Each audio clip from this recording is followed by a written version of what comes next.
Hi, I'm Pin. I've been living here in Japan for almost 25 years now.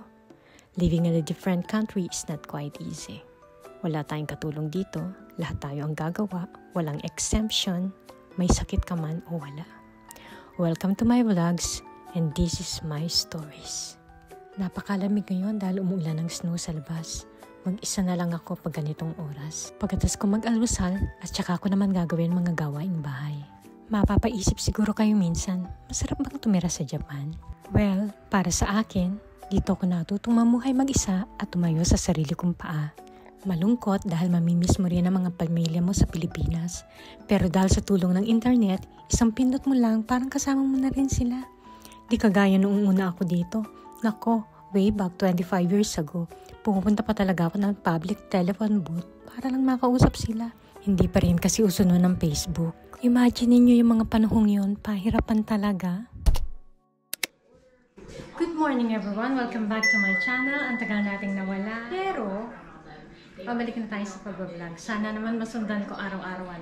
Ngayong araw na to ay pupunta ako ng ospital. Wala na masyadong snow sa labas kasi umaraw na.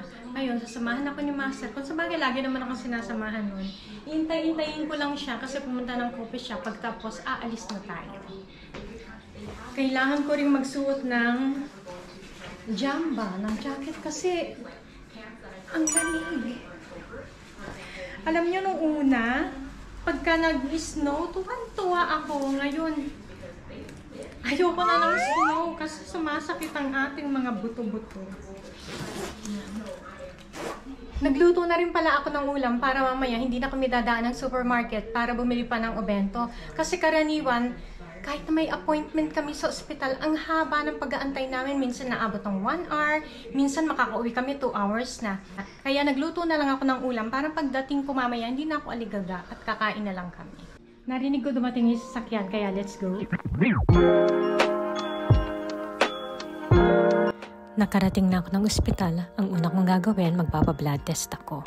Pagkatapos, urine test. Dito sa Japan, meron silang alcohol disinfectant auto-dispenser sa loob ng toilet para ipupunas mo sa toilet bowl bago ka umupo.